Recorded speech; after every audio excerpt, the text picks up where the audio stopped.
Today's date is Monday, August 6, 2018, and this video is for David, Fricks, James, Mark, Vic, two Maxes, Max 1 and Max 2, Paul, Greg, Andrew, Richard, and even from out of province we have Pat from Nova Scotia and Matthew from United Arab Emirates. Now, before I begin, I'd like to say that most sellers would not go out of their way to point out the flaws in a bike that they were selling. I hope that you don't hold that against me, and I hope you agree that the price I'm asking is more than fair for this bike in this condition. In fact, it might even be a little bit on the low side.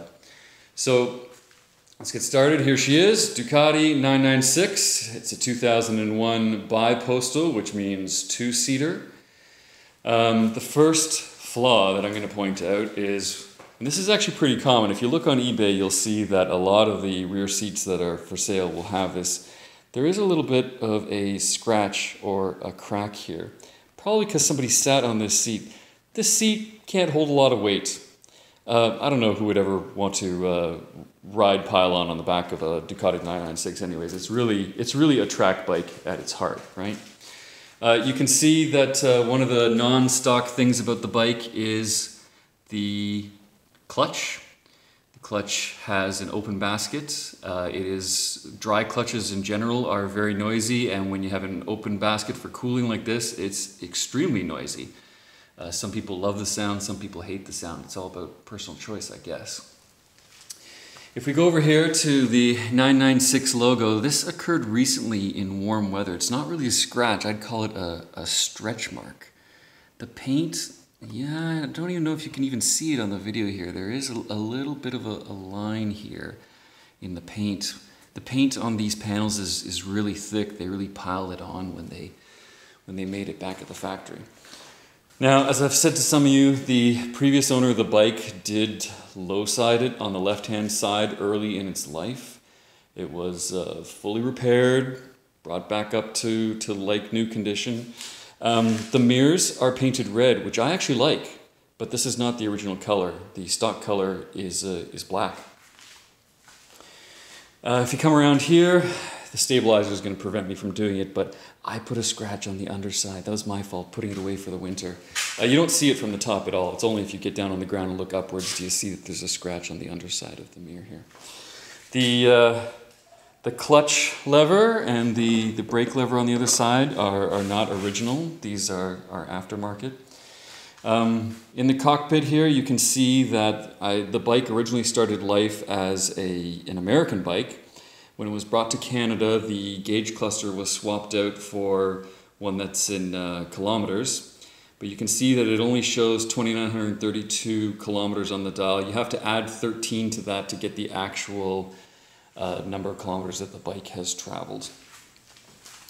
The left side of the bike, which is the side of the bike that was dropped early in its life, is actually in pretty good condition. Maybe even slightly better cosmetic condition than the right-hand side of the bike. You can see that in the front, like a typical 996, we have a Showa.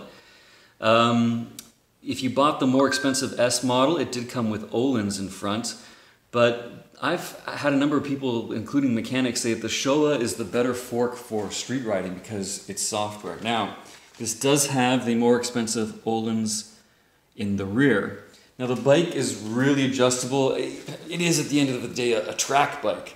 There's all kinds of adjustability on here, and this bike is set up very, very aggressively right now. The first thing that the previous owner did, and I haven't changed it since, is there's this bar here, and by spinning this, you can raise or lower the height of the rear end of the bike. So the rear end of the bike has been lifted up to move the weight to the front.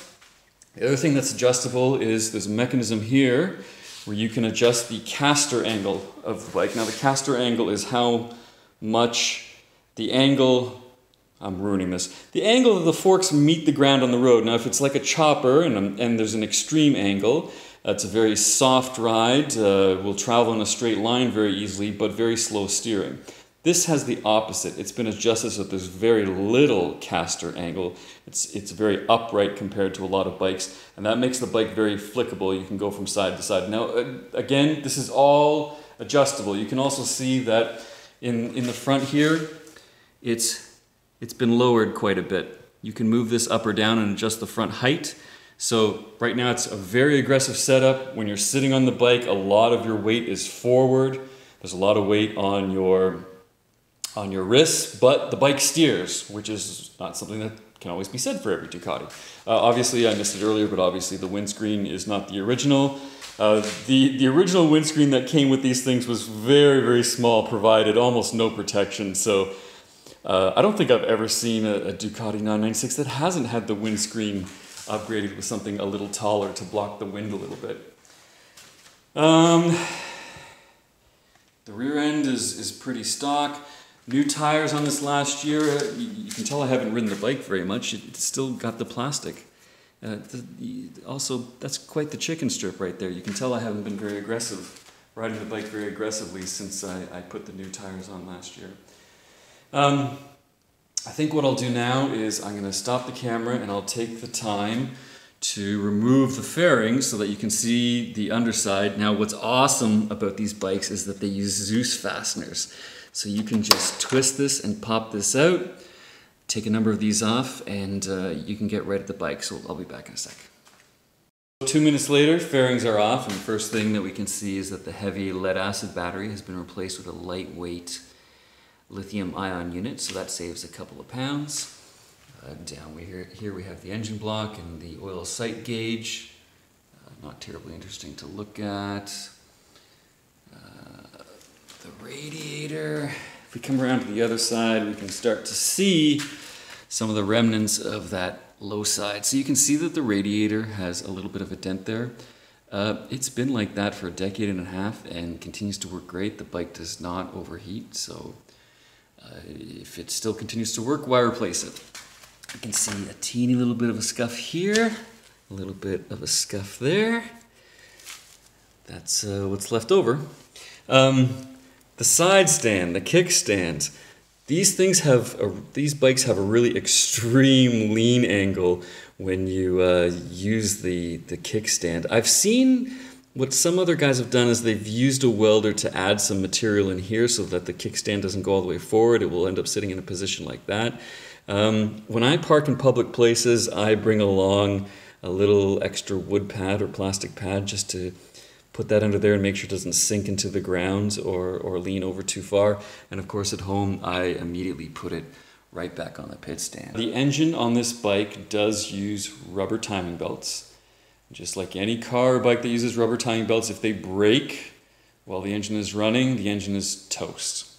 So the rubber belts on this bike are overdue for maintenance, for a new set. Now I do have the belts. There they are, 996. It's got the red writing on it, which means it's the good Kevlar stuff. So the new owner, the very first thing that you should do is not risk it and have these fresh belts installed in the... So, bike is outside, keys in the ignition, let's turn her on. Okay, you can hear the fuel pump going. Let's make absolutely sure she's in neutral because I'm not going to be pulling the clutch when I start the engine there.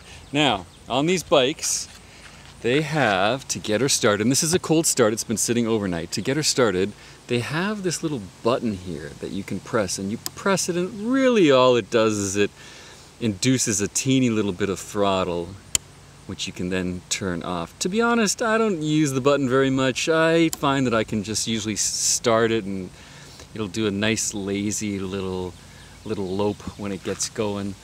But today I'll do it properly for the video here. I'll turn that on and we'll go over, and I want to do it from this side of the bike. Again, make sure it's in neutral and we will give her a start.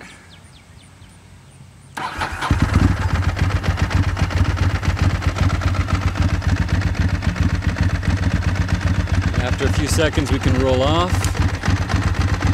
Not much of a change there actually. And as you can hear, she is a beast. It is a very loud bike, and there are two major noises that come from this bike. First of all, there's the exhaust.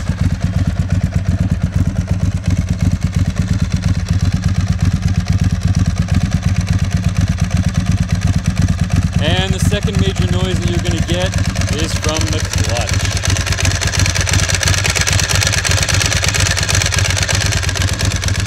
And yes, that is the way the clutch sounds. That is a typical Ducati dry clutch. So, you want to give her a little bit of throttle. Maybe let her warm up there for another second.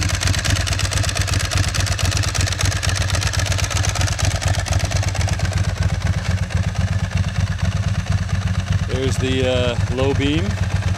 I'll put the high beam on for you.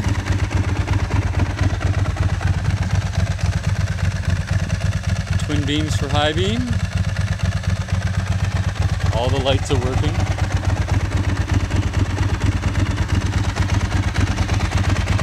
The horn isn't going to scare anybody. Not very loud.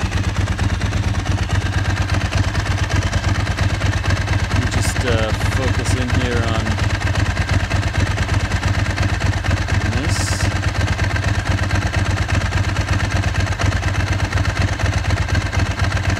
There's your tack. Stock from the factory, there is no red line shown on the tachometer. The red line is 10,000 RPM right at the nominal position at 12 o'clock there. As you can see, it idles at around 1,000 RPM. Bike does not like to be ridden below 3,000 and has really, really strong mid-range.